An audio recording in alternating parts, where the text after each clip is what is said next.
Comment imposer le respect? Écoutez attentivement. Veux-tu détruire tes ennemis sans te salir les mains? Imposer le respect sans crier, sans te battre, sans tomber dans leur jeu? Il existe un truc psychologique si puissant qu'il transforme la façon dont on te perçoit, sans que tu dises un mot de trop. Aujourd'hui, tu ne viens pas chercher vengeance, tu viens apprendre à dominer. Parce que le véritable respect ne s'exige pas, il s'impose. Et quand tu maîtrises ce principe, tu cesses d'être une proie facile et tu deviens une présence impossible à ignorer. Prépare-toi, car après cela, personne ne te traitera plus de la même manière. Avant de commencer, je veux que tu descendes maintenant dans les commentaires et que tu écrives avec détermination cette phrase. Aujourd'hui, je décide de ne plus réagir. Je suis stoïque. Écris-le avec force, avec intention, avec un engagement total envers toi-même. Car en l'écrivant, tu ne la déclares pas seulement, tu la programmes dans ton esprit. Cette phrase est une décision, un code, une reprogrammation qui commence de l'intérieur et transforme la façon dont tu fais face à tes ennemis, aux conflits et au monde. Fais-le maintenant. Écris-le, car ce n'est pas une simple vidéo, c'est un entraînement mental. Enseignement 1. Arrête de te justifier devant ceux qui ne te valorisent pas.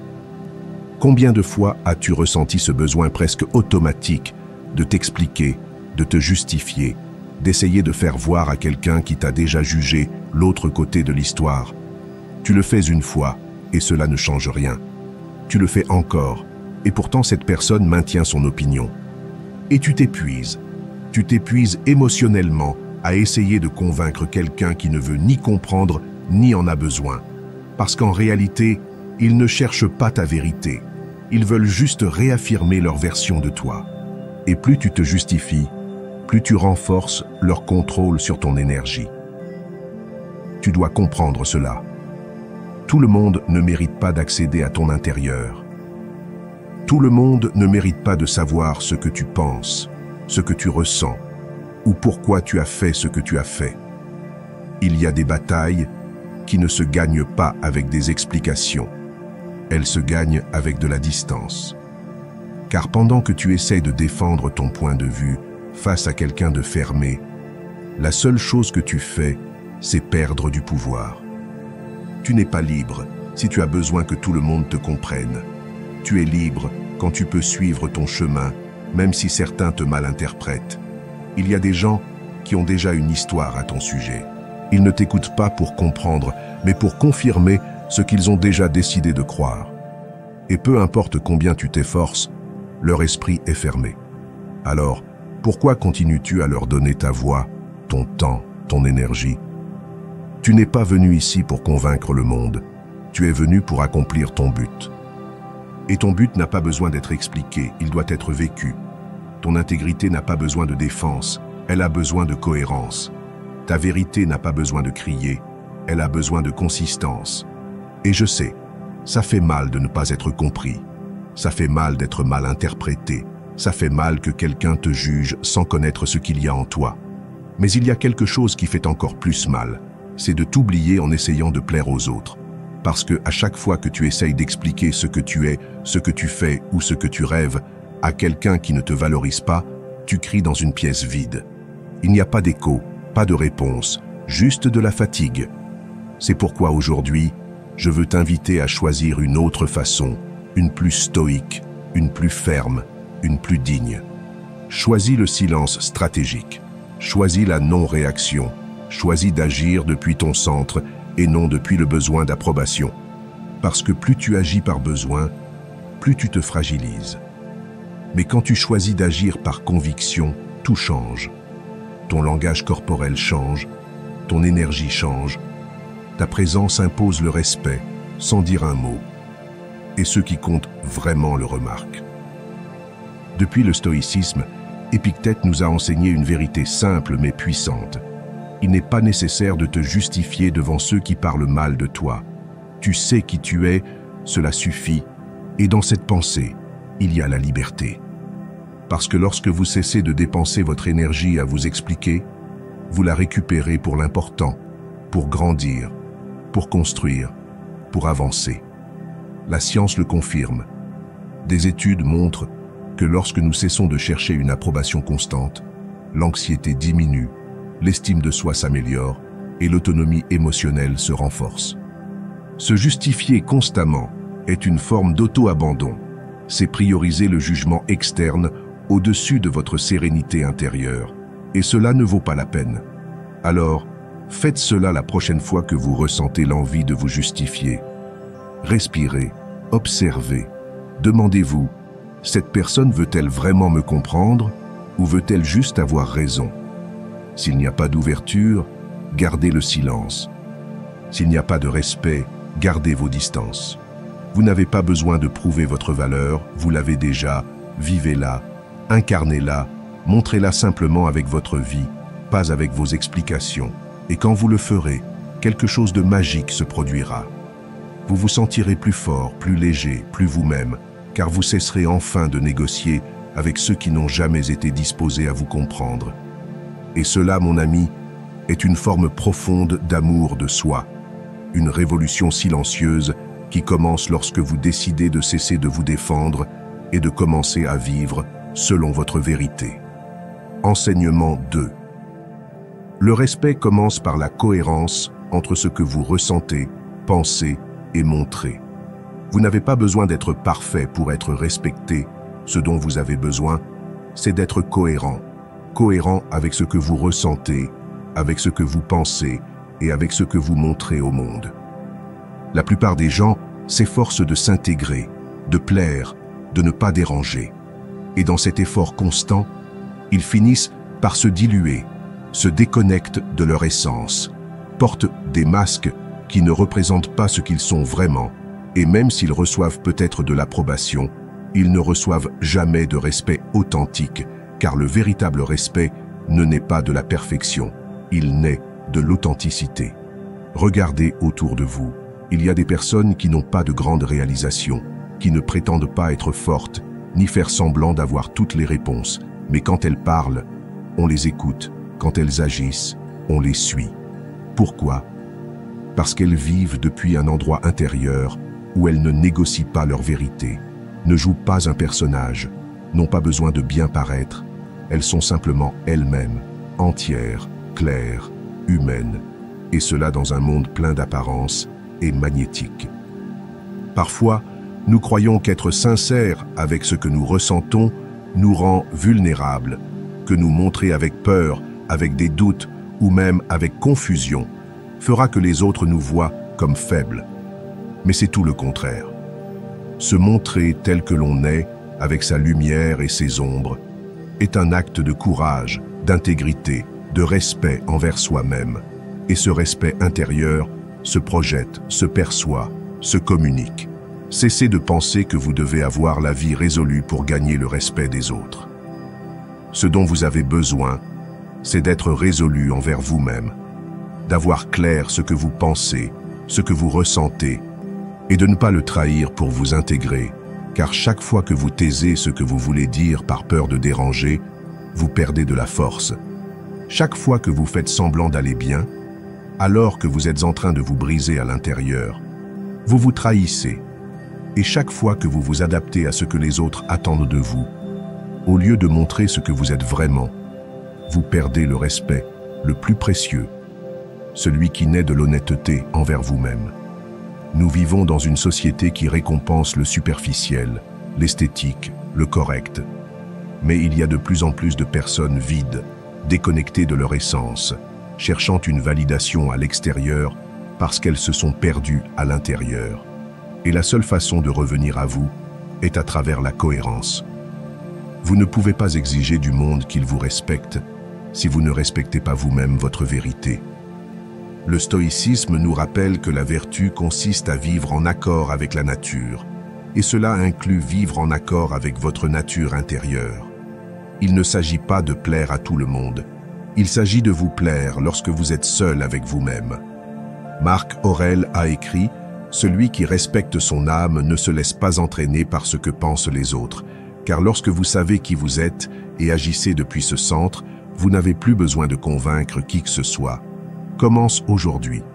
Tu n'as pas besoin de faire des discours, commence juste à pratiquer de petites cohérences. Si quelque chose ne te plaît pas, dis-le. Si quelque chose ne te convient pas, n'accepte pas. Si quelque chose te fait mal, exprime-le. Si tu es en train de changer, permets-toi. Et si tu as peur, ne le nie pas, embrasse-le. Parce que l'authenticité n'est pas l'absence de peur, c'est avancer malgré elle, sans cesser d'être toi. Et tu verras comment, peu à peu, ton monde change. Les personnes qui ne te valorisaient pas derrière le masque s'en iront. Mais d'autres arriveront qui te respecteront pour ce que tu es. Tes relations seront plus réelles, ton énergie plus stable, ton estime de soi plus forte. Parce que tu n'agiras plus, tu t'habiteras. Le respect commence quand tu décides de ne plus te trahir, quand tu décides que ta voix intérieure vaut plus que n'importe quel applaudissement extérieur, quand tu décides que vivre ta vérité, même avec des erreurs, est plus digne que de plaire par le mensonge. Cette cohérence se remarque, se ressent et surtout se respecte. Enseignement 3. Établis des limites claires et fais-les respecter. Il y a une ligne invisible qui sépare ta paix intérieure du chaos des autres. Cette ligne s'appelle limite et c'est l'une des formes les plus puissantes d'amour-propre que tu peux pratiquer. Mais beaucoup ne le font pas. Pourquoi ?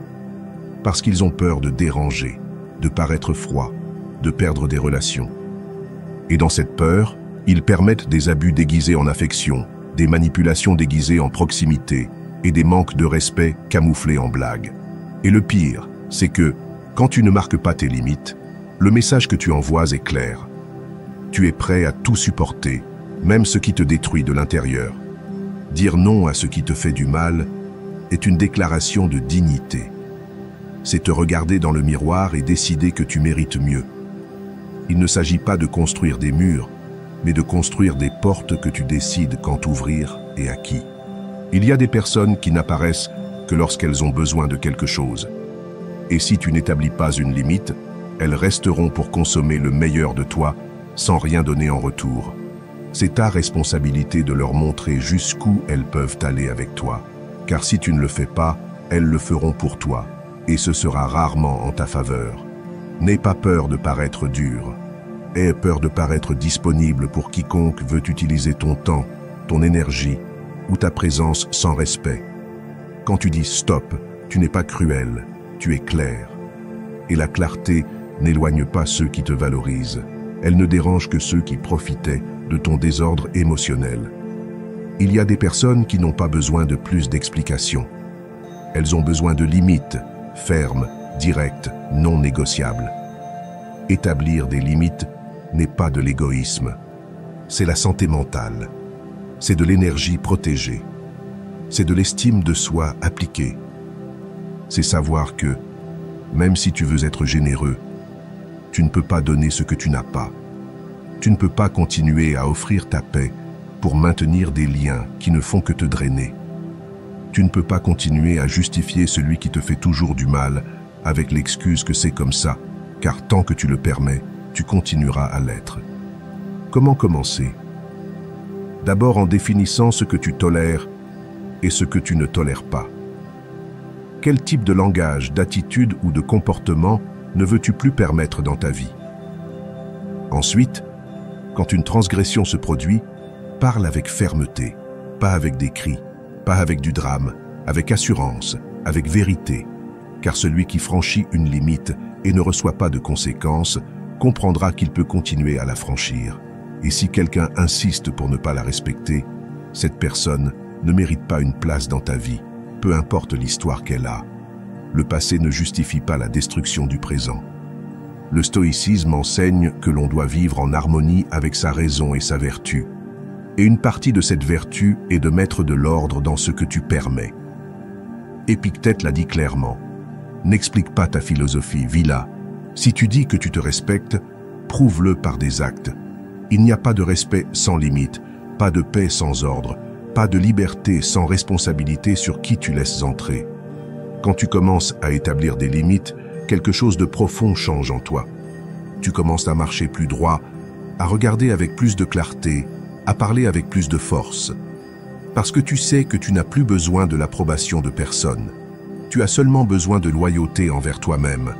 Et cette loyauté se construit chaque fois que tu choisis le silence face à une provocation, la distance face à un manque de respect et la fermeté face à une tentative de manipulation. Avec le temps, tu seras perçu comme une personne qui n'est pas disponible pour n'importe quelle énergie. Et cela ne te rendra pas moins aimé, cela te rendra plus précieux, car les gens te verront et sauront que tu n'es pas un terrain libre, que l'on ne joue pas avec toi, que ta paix n'est pas négociable. Et cette réputation, mon ami, est plus puissante que n'importe quel beau mot ou promesse vide. Alors si aujourd'hui il y a quelqu'un qui te fatigue constamment, qui interrompt ta tranquillité, qui dépasse les limites de ce qui est sain pour toi, arrête-toi. Tu n'as pas à continuer à supporter, tu n'as pas à continuer à expliquer. Trace simplement la ligne et fais-la respecter. Car celui qui ne respecte pas ta limite ne te respecte pas toi. Enseignement 4. Reste calme et non réactif dans les moments difficiles. Quand tout autour de toi brûle, quand quelqu'un te provoque, t'attaque ou veut simplement te sortir de ton centre, ton plus grand pouvoir n'est pas de crier plus fort, mais de ne pas bouger, de rester ferme, de ne pas laisser le chaos des autres dicter ta réaction, car la véritable maîtrise ne se mesure pas en force physique, ni en mots blessants, mais dans la capacité à rester entier pendant que le monde essaie de te briser. Et cela, bien que cela semble simple, est l'une des formes les plus élevées de pouvoir personnel. La plupart des gens réagissent, crient, attaquent, se défendent automatiquement, mais chaque fois que tu le fais, tu donnes ton énergie à celui qui la mérite le moins. Tu donnes le contrôle à un autre sur ton état intérieur et à ce moment-là, même si tu ne le remarques pas, tu cesses d'être libre. Car celui qui réagit sans réfléchir ne choisit pas.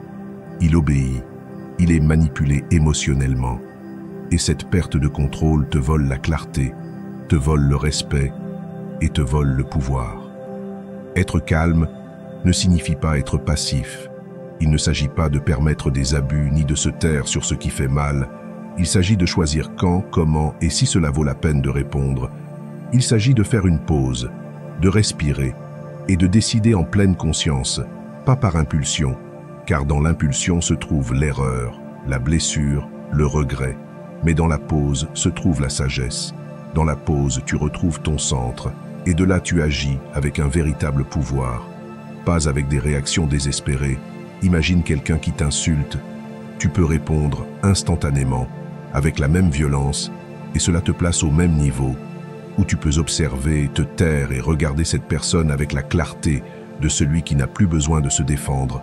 Cette différence change tout, car celui qui ne réagit pas déroute. Celui qui garde son calme impose le respect. Celui qui répond depuis l'équilibre dirige la situation. La science le confirme. Des études montrent que les personnes qui gardent leur calme sous pression sont perçues comme plus fiables, plus intelligentes et plus compétentes.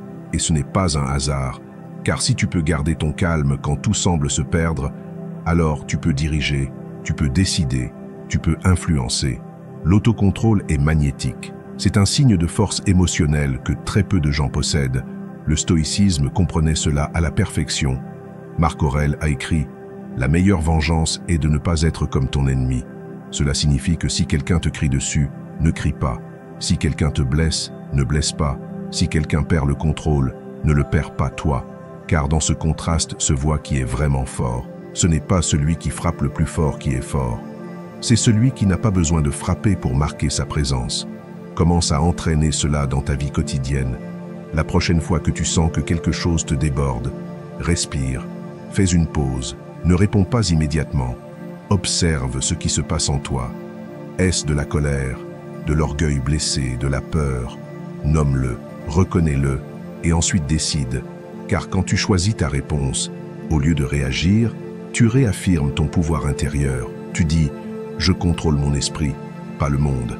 Avec le temps, tu verras comment tout change. Tes relations deviennent plus saines, car tu ne discutes plus pour des futilités. Ton environnement commence à te respecter davantage, car ils savent qu'ils ne peuvent pas te déstabiliser avec n'importe quelle provocation, et tu te sentiras plus en paix, plus ferme, plus toi. L'autocontrôle n'est pas de la répression, c'est de l'intelligence émotionnelle appliquée. C'est comprendre que tout ne mérite pas ton énergie, que parfois le silence est plus puissant que 1000 arguments, que ton calme est ton château et que toi seul décides qui entre. Alors ne réagis pas, respire, n'explose pas, comprends, ne tombe pas, élève-toi, car quand tu maîtrises ta réponse, personne ne peut te maîtriser, et cela, mon ami, est la forme la plus élégante de pouvoir. Enseignement 5. Prends soin de ton apparence pour gagner le respect. Le respect ne commence pas quand tu parles, il commence avant, dans la façon dont tu entres dans une pièce, dans la façon dont tu te déplaces, dans la façon dont tu te présentes, que cela nous plaise ou non.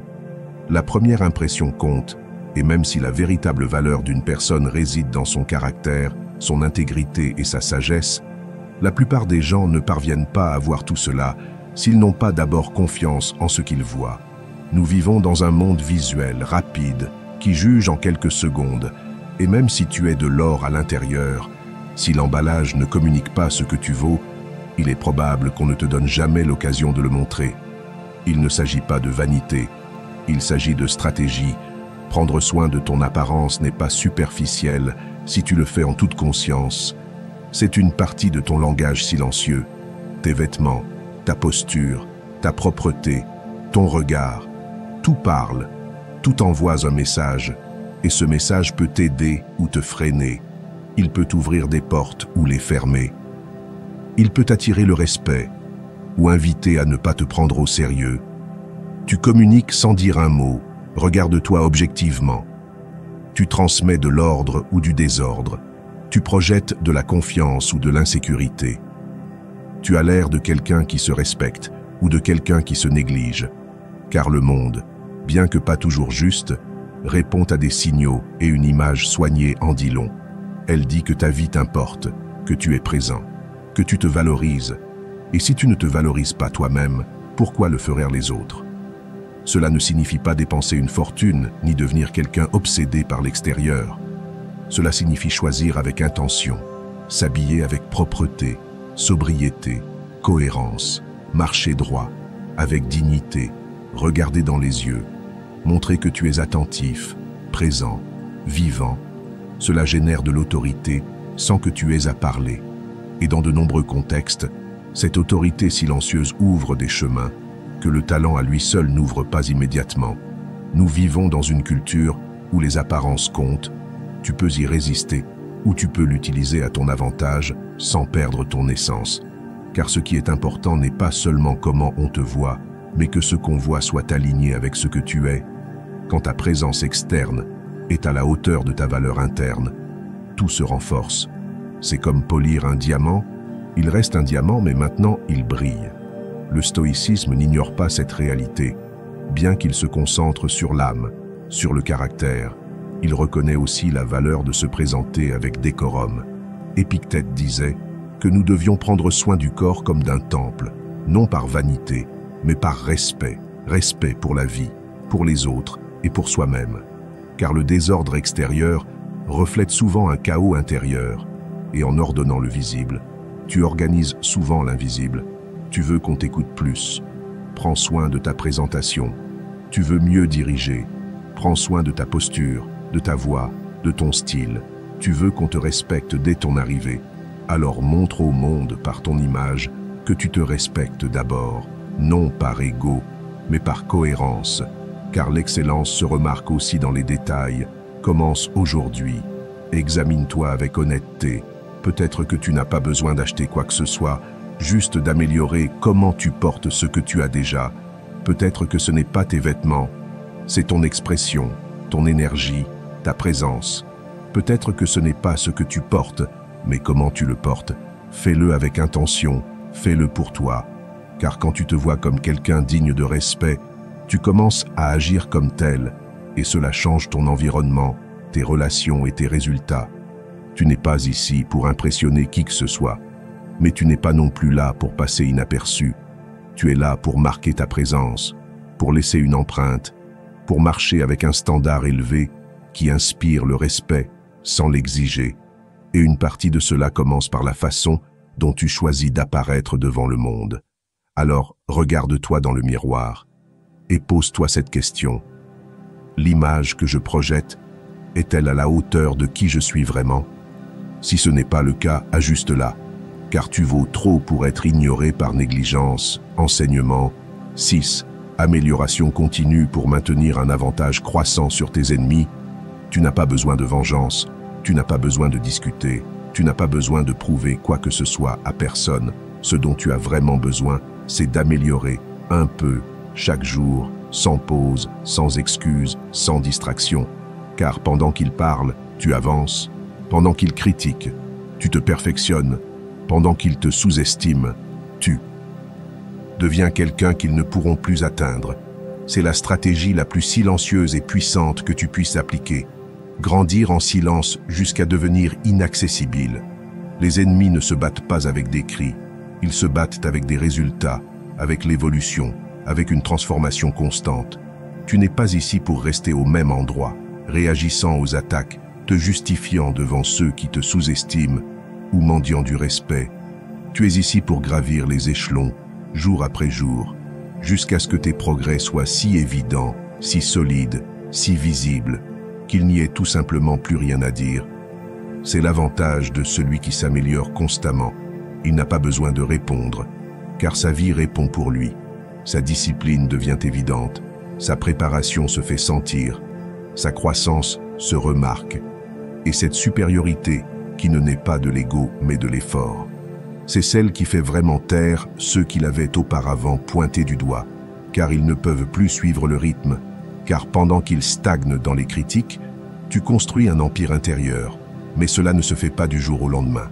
Cela se fait avec de petites décisions, répétées quotidiennement, lire 10 pages, s'entraîner 30 minutes, améliorer une compétence, éliminer une mauvaise habitude, affiner une pensée, un changement minimal qui, en s'accumulant avec constance, finit par produire une transformation massive.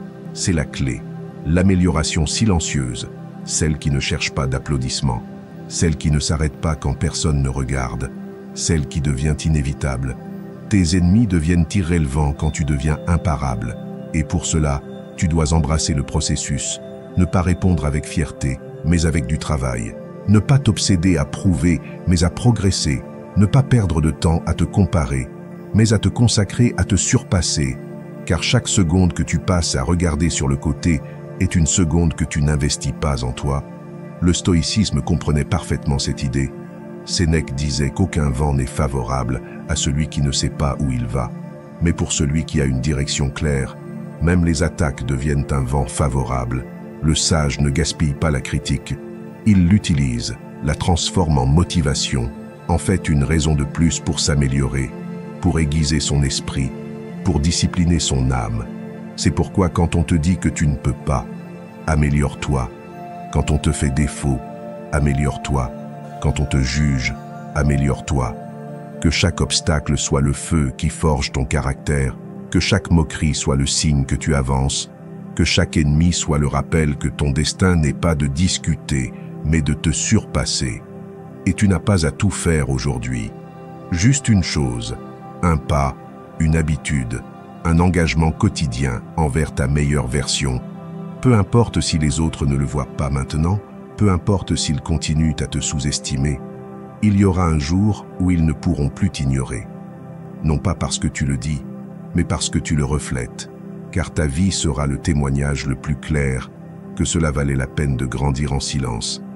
Alors continue, même si ça fait mal, même si tu ne vois pas de résultats immédiats, même si personne ne t'applaudit encore. Car les grands changements ne font pas de bruit. Ils ne se sentent que lorsqu'il est impossible de les nier. Et quand tu arriveras là, tu ne seras plus au niveau de tes ennemis. Tu seras si haut, si évolué, si renforcé, qu'ils ne pourront même plus se qualifier d'adversaires. Ils ne seront qu'une partie de ton passé. Et toi, une nouvelle version, imparable, ferme, forgée jour après jour dans l'amélioration constante. Enseignement 7. Ignorer tes ennemis les rend irrélevants. Ignorer tes ennemis n'est pas un acte de lâcheté, c'est un acte de pouvoir. C'est regarder droit devant pendant que d'autres essaient de détourner ton chemin avec des mots vides, avec des provocations, avec des critiques déguisées en vérité. Mais tu n'es plus là pour ça. Tu n'es pas là pour t'arrêter à chaque pierre du chemin. Tu es là pour avancer. Et cela nécessite de l'intelligence émotionnelle, la maîtrise de soi et une compréhension profonde que ce que tu ne nourris pas meurt. Si tu ne leur donnes pas ton énergie, ils disparaissent simplement de ton monde. Beaucoup croient qu'ils doivent se défendre, clarifier, répondre, prouver. Mais en réalité, chaque fois que tu tombes dans ce jeu, tu confirmes que l'ennemi a du pouvoir sur toi. Tu lui donnes exactement ce qu'il veut, ton attention, ton émotion, ton temps. Et là tu es, en train d'expliquer ce qui n'a pas besoin d'explication, te défendant de ce qui n'a pas de substance, discutant avec quelqu'un qui veut juste te provoquer. Et pendant ce temps, tu perds ta concentration, tu perds ta paix, tu perds du temps que tu ne récupéreras jamais. Quand tu décides d'ignorer, tu ne dis pas que ça ne t'importe pas. Tu dis que tu as choisi quelque chose de plus important, ta paix mentale, ta croissance personnelle, ton destin. Car parfois la meilleure façon de montrer que tu es à un autre niveau est simplement de ne pas descendre, de ne pas te rabaisser, à discuter avec ceux qui ne comprennent pas ta vision, de ne pas t'expliquer devant ceux qui t'ont déjà jugé, de ne pas céder à ceux qui veulent juste manipuler ta réaction. Ce silence, cette indifférence, crie beaucoup plus fort que n'importe quel mot. Il y a des gens qui vivent pour provoquer. Ils se nourrissent de ta réaction, non pas parce qu'ils se soucient de la vérité, mais parce qu'ils cherchent de l'attention. Et si tu leur en donnes, tu les valides. Mais si tu décides de ne pas entrer dans leur jeu, ils perdent leur sens. Ils s'éteignent, car la seule chose qui les soutenait était ton énergie. Et maintenant que tu l'investis en toi-même, dans ce qui en vaut la peine, ils n'ont plus rien à quoi s'accrocher. Cela s'entraîne, ce n'est pas facile. L'ego veut répondre, la blessure veut crier, l'orgueil veut se venger. Mais tu n'es plus esclave de tes impulsions. Tu es ici pour grandir, pas pour te battre. Et cette croissance inclut apprendre à choisir tes batailles et comprendre que souvent la bataille la plus intelligente est celle qui n'est pas livrée. Le stoïcisme l'exprime clairement. Marc Aurèle a écrit que la tranquillité parfaite consiste en l'ordre de l'âme, à ne pas se laisser emporter par des passions externes. Et l'une de ces passions est le besoin de répondre. Épictète, pour sa part, enseignait que nous ne devrions pas nous préoccuper de ce que les autres disaient, mais de ce que nous faisions avec cela. Et si tu décides de ne rien faire, si tu décides de rester ferme sur ton chemin, alors tu pratiques l'une des vertus les plus puissantes, l'autocontrôle. Pratique l'indifférence stratégique, ce n'est pas ignorer par fierté, c'est ignorer par sagesse. C'est dire que mon énergie est trop précieuse pour être donnée à ce qui ne construit pas. Et quand tu fais cela, tout change. Ton esprit s'éclaircit, ton cœur se stabilise, ton environnement s'ordonne. Tu ne réagis plus à chaque stimulus. Tu choisis depuis ton centre. Tu agis avec intention. Tu marches en paix. Et peu à peu, tu remarqueras le résultat. Les conflits qui te piégeaient auparavant ne t'importent plus. Les personnes qui te provoquaient ne te rattrapent plus. Les ennemis qui te prenaient le sommeil ne sont maintenant que des échos lointains, car tu n'es plus en guerre, tu es en construction, tu es en évolution, tu es dans un processus si profond qu'il ne peut pas être arrêté par des bruits superficiels. Alors la prochaine fois que quelqu'un essaye de te blesser, de te rappeler le passé, de te déstabiliser, ne réponds pas, n'explique pas, ne discute pas. Regarde-le juste pour ce qu'il est, une distraction, et retourne sur ton chemin, car ce silence que tu gardes n'est pas vide. C'est de la force, c'est de la sagesse, c'est le son de quelqu'un qui a choisi de grandir, plutôt que de réagir. Et cette décision, bien qu'elle semble petite, est ce qui te rend imparable. Enseignement 8, apprends à écouter et à parler avec intention. Parler moins ne signifie pas savoir moins. Se taire à temps n'est pas une faiblesse. En réalité, la sagesse se mesure plus par la capacité d'écouter attentivement que par l'urgence de répondre, Il y a des personnes qui ressentent le besoin de remplir chaque espace de silence avec des mots, comme si parler beaucoup était un signe de pouvoir. Mais en pratique, celui qui parle sans arrêt transmet de l'anxiété, du désordre et un désir inconscient de validation. En revanche, celui qui sait quand se taire et quand parler transmet de la présence, de la maîtrise, du respect. Il y a quelque chose de puissant dans une pause avant de parler. Cette petite pause montre que tu es en train de traiter, pas de réagir, que tu choisis tes mots, pas de les vomir, que tu as une clarté interne. Et cela, bien que cela semble simple, fait une grande différence, car celui qui écoute calmement, observe attentivement et répond avec intention a une autorité naturelle. Il n'a pas besoin de s'imposer, sa voix, bien qu'elle ne soit pas la plus forte, est celle qui se fait le plus entendre. La plupart des gens n'écoutent pas pour comprendre, ils écoutent pour répondre. Ils attendent leur tour pour parler, interrompent, prennent de l'avance, coupent des idées, et sans s'en rendre compte, ils perdent de l'influence. Car quand quelqu'un se sent non écouté, il se ferme et toute possibilité de connexion se brise. Mais quand tu deviens un véritable auditeur, présent, sans hâte, sans jugement, l'autre personne se sent vue, valorisée, comprise, et c'est là que naît le respect authentique. Parler avec intention, c'est choisir tes mots comme quelqu'un choisit les outils d'un chirurgien, avec précision, calme, responsabilité. Il ne s'agit pas de dire beaucoup, mais de dire ce qui est nécessaire. Il ne s'agit pas d'impressionner, mais d'impacter. Il ne s'agit pas de répondre rapidement, mais de répondre correctement.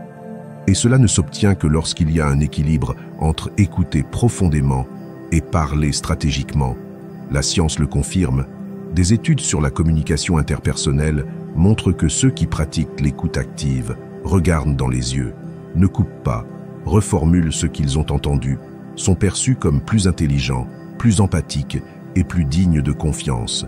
Et cela se traduit par de meilleures relations, plus d'influence, plus d'opportunités. Car nous voulons tous être proches de personnes qui savent écouter, qui savent garder le silence quand c'est prudent, qui savent quand parler et le font avec clarté. Le stoïcisme met également l'accent là-dessus. Sénèque enseignait que tu ne devrais pas parler à moins que tes mots ne soient plus précieux que le silence. Marc Aurèle notait dans ses méditations que le sage écoute plus qu'il ne parle et que le contrôle de la langue est un signe de maîtrise de soi. Car celui qui ne peut pas gouverner sa bouche a du mal à gouverner son esprit. Pratique dès maintenant, dans chaque conversation. Respire avant de répondre. Ne ressens pas l'obligation de remplir les vides. Laisse le silence faire sa part. Écoute jusqu'à la fin. Observe le langage non verbal. N'interromps pas. Et quand tu parles, fais-le avec intention. Que tes mots s'additionnent. Que ta voix ait du poids. Non par volume, mais par clarté. Tu remarqueras comment tout change. Tes conversations deviennent plus profondes. Les gens te respectent plus. Tes idées sont écoutées avec plus d'attention. Non pas parce que tu dis plus, mais parce que tu dis mieux. Non pas parce que tu maîtrises la conversation, mais parce que tu maîtrises ta présence. Et c'est ce qui transforme réellement ta façon de communiquer. Parler avec intention n'est pas une technique. C'est une philosophie, une façon de vivre depuis la conscience, pas depuis la réaction. Et dans un monde plein de bruit, tu peux être cette voix qui se distingue par sa pause, par son calme, par son impact. Tu n'as pas besoin de convaincre qui que ce soit, tu as juste besoin d'être si clair, si réel, si présent, que tes mots atteignent sans crier, car quand tu parles depuis la vérité, avec respect et direction, ta voix devient impossible à ignorer. Et c'est un pouvoir silencieux, un pouvoir stoïque, un pouvoir réel. Enseignement 9, ne permets jamais qu'on te voie supplier, ne permets jamais qu'on te voie supplier, non pas parce que tu es fier, mais parce que tu as de la dignité, parce que tu sais ce que tu vaux, parce que tu comprends que tout ce qui est mendié coûte cher à l'âme.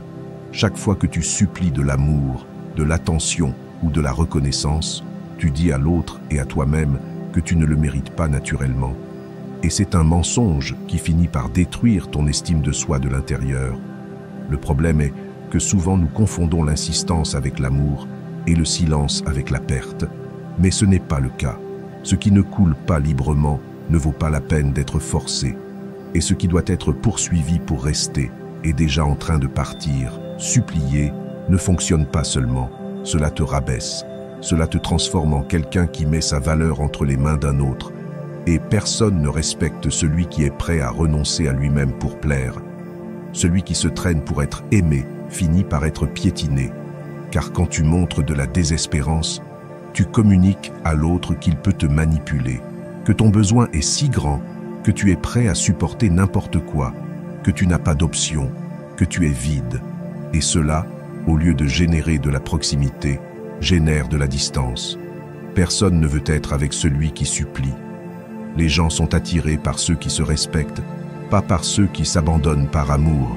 Si tu sens que tu poursuis quelqu'un, arrête-toi. Ne te demande pas si cette personne te valorise. Demande-toi pourquoi tu ne le fais pas avec toi-même.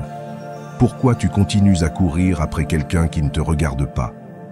Pourquoi tu insistes sur quelqu'un qui t'a déjà clairement montré son désintérêt?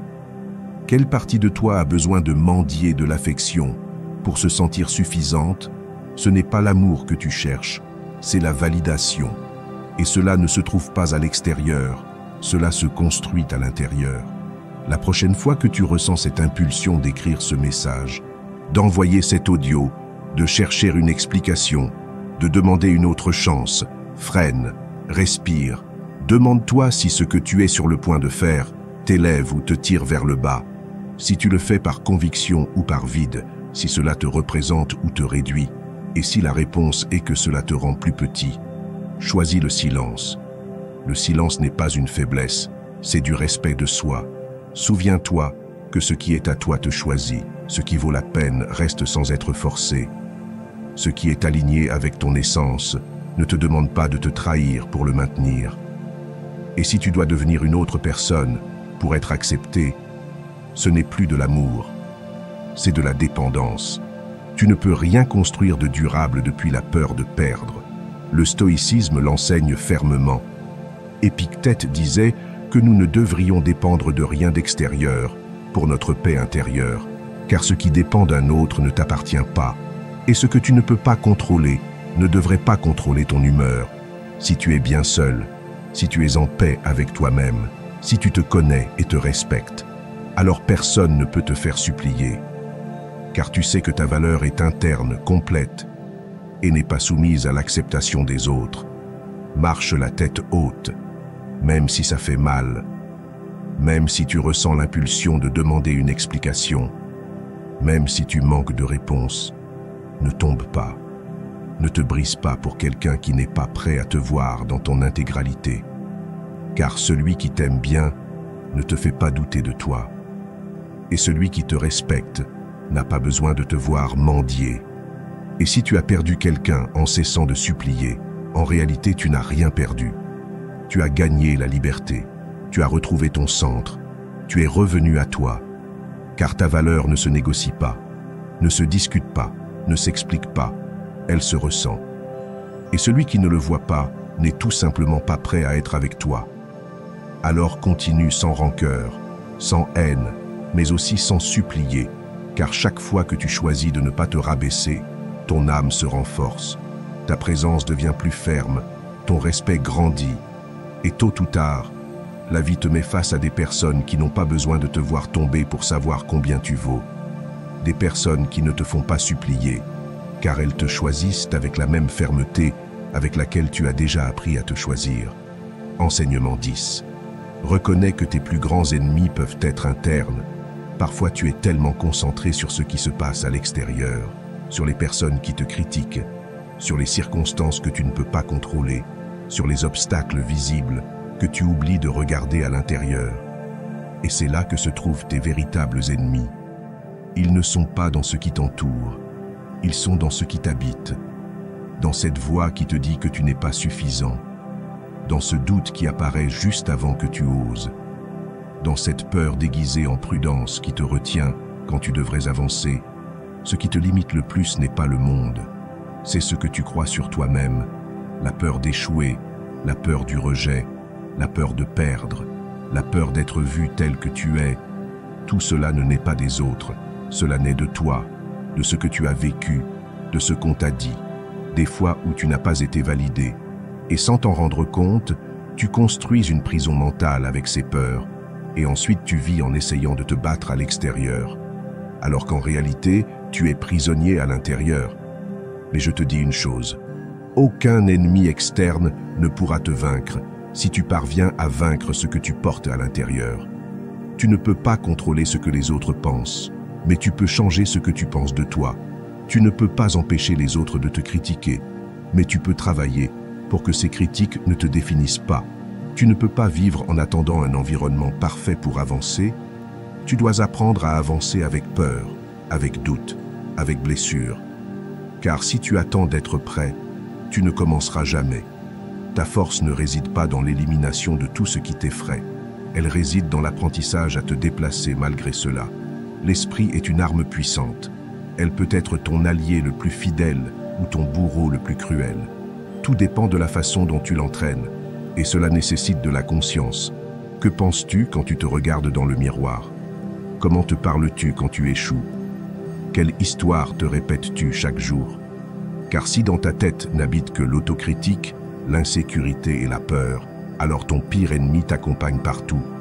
Et il n'y a pas de succès qui puisse se maintenir avec un esprit qui sabote tout ce que tu touches. Commence à appliquer les principes que tu utilises pour vaincre à l'extérieur, aussi à l'intérieur. Objectif, que veux-tu vraiment? Autoconscience, quelles émotions te dominent quand les choses ne se passent pas bien? Intelligence émotionnelle. Tu sais reconnaître tes pensées sans croire tout ce qu'elles disent.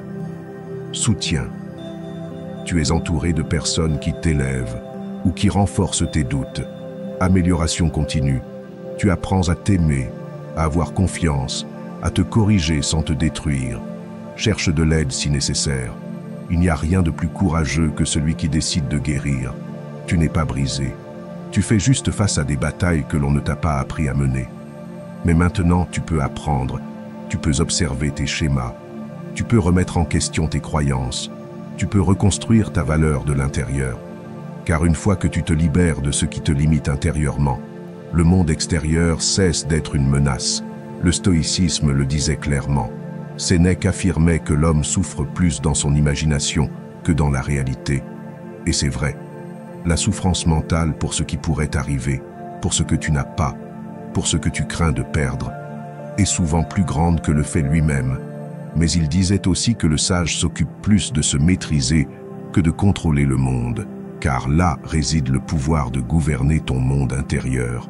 Quand tu reconnais que ton ennemi le plus fort peut vivre en toi, tu as déjà fait le premier pas pour te libérer, car tu ne blâmes plus les autres. Tu n'attends plus que le monde change. Tu prends tes responsabilités. Tu regardes en face ce qui te paralyse. Tu décides de grandir. Et cette croissance ne sera pas immédiate, mais elle sera réelle. Tu commenceras à avoir plus confiance, à penser plus clairement, à agir plus fermement, à cesser de te saboter, à lâcher la peur de ce que les autres diront. Car ton esprit, autrefois un champ de bataille, devient ta force. Et quand cela se produit, il n'y a plus d'ennemi qui puisse te vaincre, car celui qui triomphe à l'intérieur triomphe toujours. Enseignement 11. La colère et le ressentiment ne te lient qu'à tes ennemis. Chaque fois que tu penses à ce qu'ils t'ont fait, à cette trahison, à cette injustice, à ces mots qui te font encore mal, tu revivras le poison. Tu donnes de l'espace à quelqu'un qui aurait déjà dû sortir de ta vie, car le ressentiment n'est pas de la justice. C'est une prison. Et le pire, c'est qu'il n'enferme pas celui qui t'a blessé. Il t'enferme toi, ta paix, ta capacité à être présent, ton énergie qui pourrait être en train de construire, mais qui au contraire se vide, se rappelant ce que tu ne peux plus changer. La colère est un piège émotionnel. Elle se déguise en force, en dignité, en justice, mais en réalité, elle te rend faible. Elle te met en mode réactif. Elle te fait revenir encore et encore à la blessure, comme si l'ouvrir encore une fois allait te donner la paix. Mais ce n'est pas le cas. Ce qu'elle fait, c'est maintenir vivante l'influence de ton ennemi. car tant que tu ne lâches pas, il continue à gagner. Non pas parce qu'il est plus fort, mais parce qu'il a encore de l'espace dans ton esprit.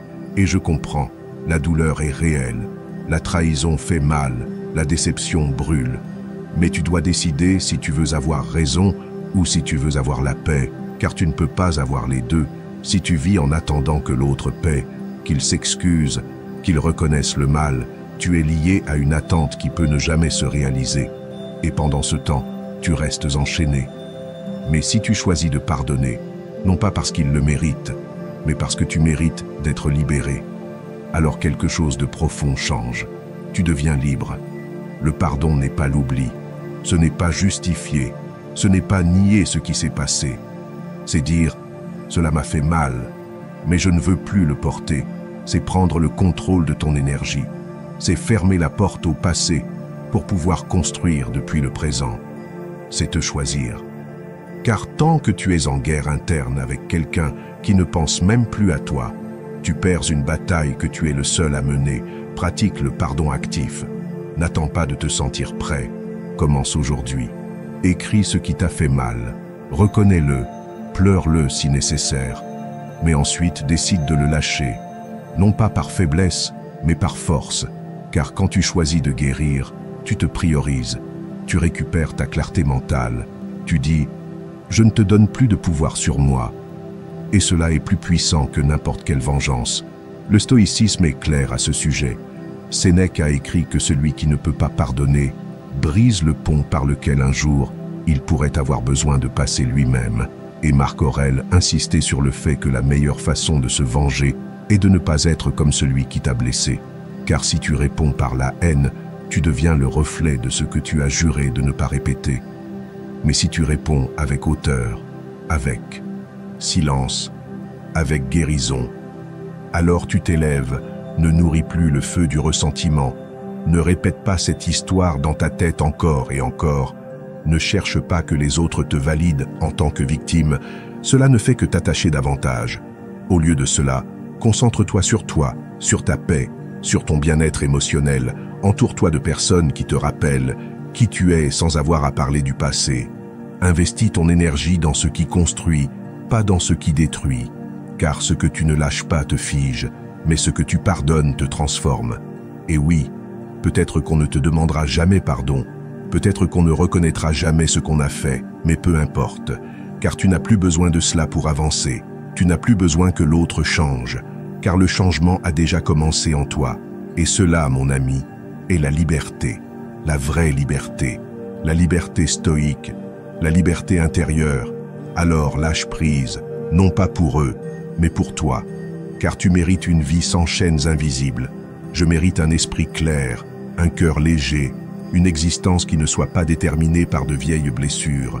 Et cela, tu ne l'atteindras que lorsque tu décideras que ta paix vaut plus que ta fierté, que ton bien-être est plus précieux que la revanche, et que le pardon n'est pas un service à l'autre, c'est un cadeau pour toi. Enseignement 12, élève ta vision et ne te laisse pas distraire par des provocations. Quand tu as une vision claire, les provocations perdent de leur force, car tu ne réagis plus à tout ce qui se passe à l'extérieur, tu marches avec direction. Tu ne t'arrêtes plus pour répondre à chaque commentaire, ni pour justifier chaque pas, ni pour clarifier ce qui ne mérite pas d'explication.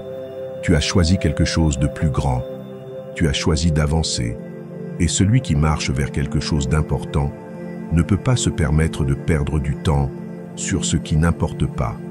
La plupart des gens se laissent distraire par des mots, des regards, des critiques déguisées en conseils. Ils s'arrêtent pour se battre avec ceux qui ne comprennent pas leur chemin, pour expliquer leurs décisions à ceux qui n'ont jamais construit quoi que ce soit, pour répondre aux provocations de personnes qui veulent juste les voir tomber, et dans cette usure, ils oublient leur but, ce qui les a motivés à commencer, la raison pour laquelle ils ont commencé à changer, à grandir, à avancer. Mais tu n'es pas là pour ça. Tu n'es pas là pour réagir. Tu es là pour construire. Et la seule façon de rester fort, stable, concentré, est d'avoir une vision si puissante que le reste perd simplement son sens. Quand tu sais ce que tu veux, tu n'as pas besoin de le prouver à personne. Ton énergie se dirige avec intention, ton esprit s'ordonne, ton cœur s'aligne. et tout ce qui n'apporte pas à ton objectif se filtre automatiquement. Définis ta vision, écris-la, lis-la tous les jours, rends-la si claire que tu puisses la voir même les yeux fermés. Cette vision est ton bouclier, c'est ce qui te rappelle que tu n'es pas ici pour plaire, mais pour accomplir un but, que tu n'as pas besoin d'avoir le dernier mot, mais la dernière action, que ta valeur ne se mesure pas à ce que les autres pensent de toi, mais à ce que tu construis pas à pas, jour après jour. Les provocations te piègent quand tu n'as pas de direction, car si tu ne sais pas où tu vas, tout obstacle semble une menace, mais quand tu es ferme, chaque attaque devient irrélevante, non pas parce que cela ne fait pas mal, mais parce que cela ne pèse pas plus que ton objectif, non pas parce que cela ne dérange pas, mais parce que cela n'a pas le pouvoir de te sortir du chemin. Et oui, il y aura des moments où tu voudras répondre, tu voudras te défendre, faire taire les bouches, prouver ton point, mais c'est là que tu dois être le plus fort.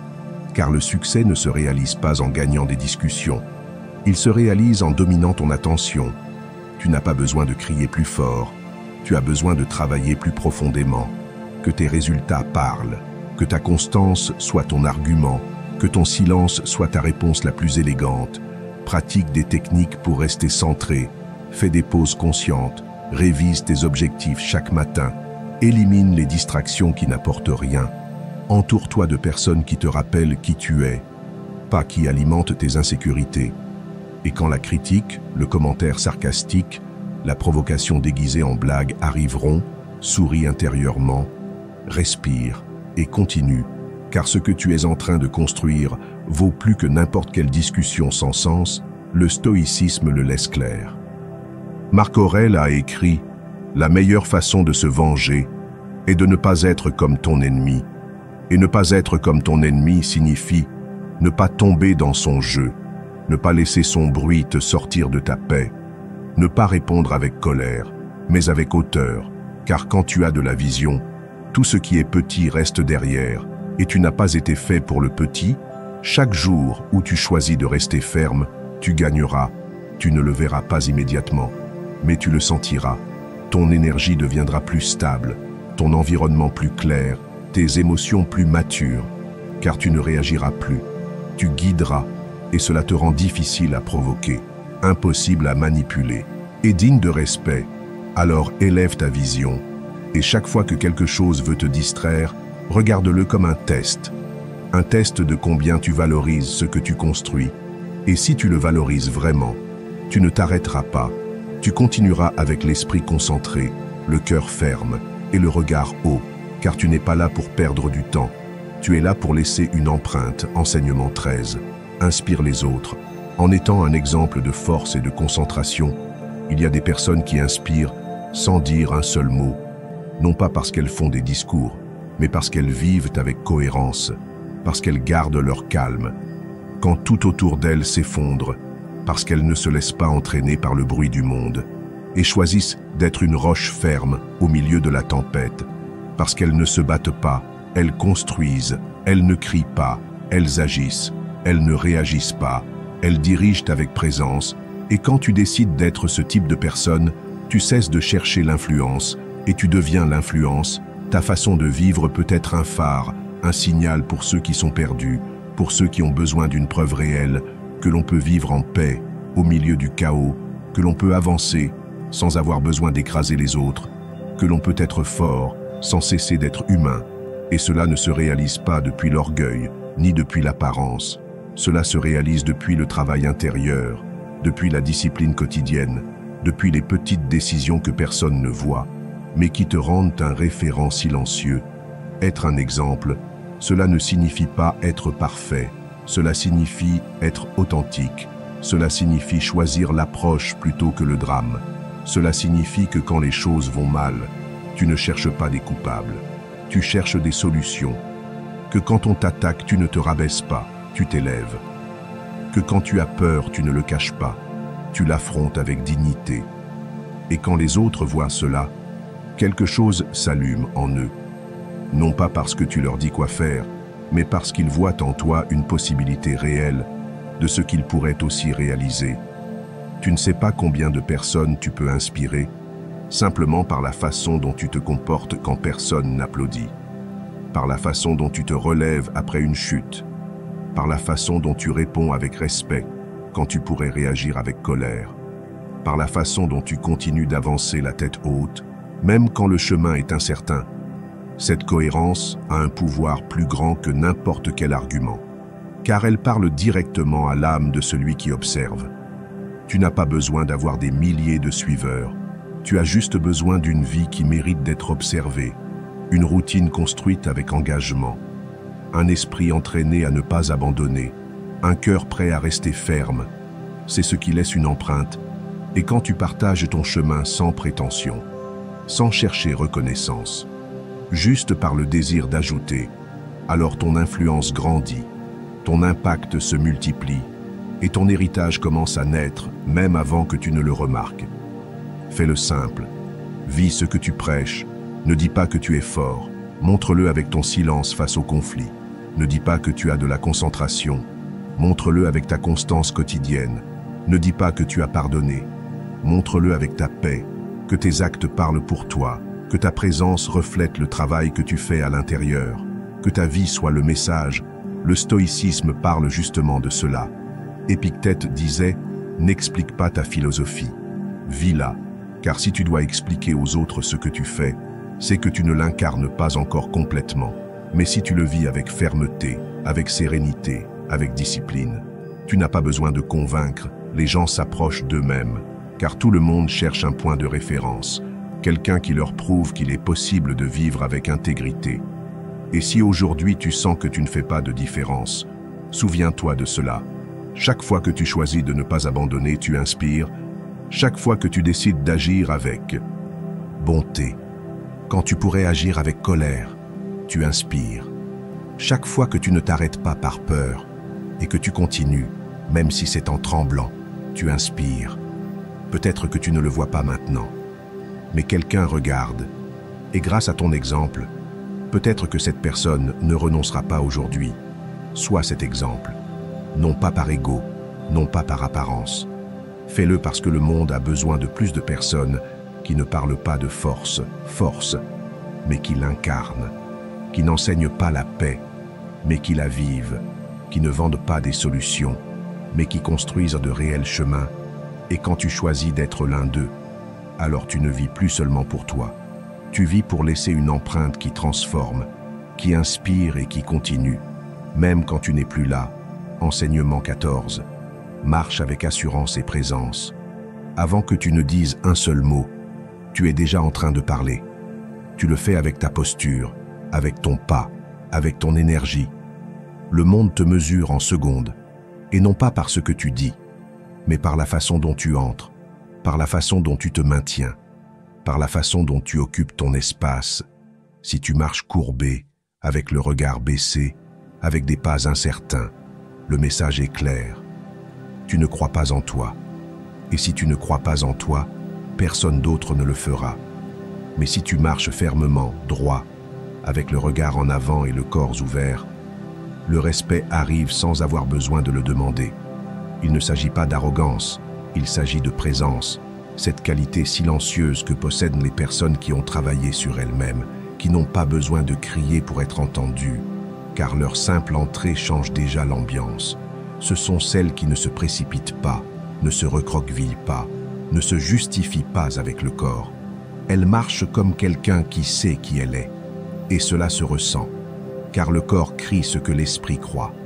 Et si tu veux que le monde te prenne au sérieux, tu dois commencer par te montrer avec assurance. La posture transforme ton état mental. Ce n'est pas seulement esthétique, c'est psychologique.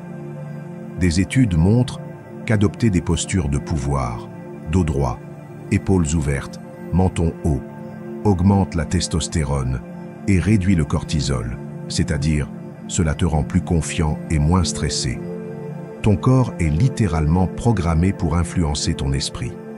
Et si tu l'entraînes à bouger avec autorité, ton esprit commence à y croire. Et quand ton esprit y croit, ton environnement le reflète. Pratique cela dès aujourd'hui. Peu importe si tu es chez toi, au travail ou en marchant dans la rue. Garde le dos droit, sens tes pieds fermes sur le sol. Ne regarde pas le sol. Regarde devant toi. Ne marche pas comme si tu dérangeais. Marche comme si ta présence avait un but, car elle en a un. Tu n'as pas besoin de demander la permission d'être ici. Tu dois te rappeler que ta place se gagne avec chaque pas conscient que tu fais. Marcher avec présence ne signifie pas intimider. Cela signifie t'habiter complètement, être connecté avec toi-même, pas avec le jugement des autres. Quand tu marches avec assurance, tu n'as pas besoin de mots pour que l'on te respecte. Tu n'as pas besoin de prouver quoi que ce soit, car le langage de ton corps a déjà tout dit. Je suis ici, je suis ferme, je n'agis pas, je suis moi, sans permission, sans doute, sans peur. Le stoïcisme le comprenait aussi.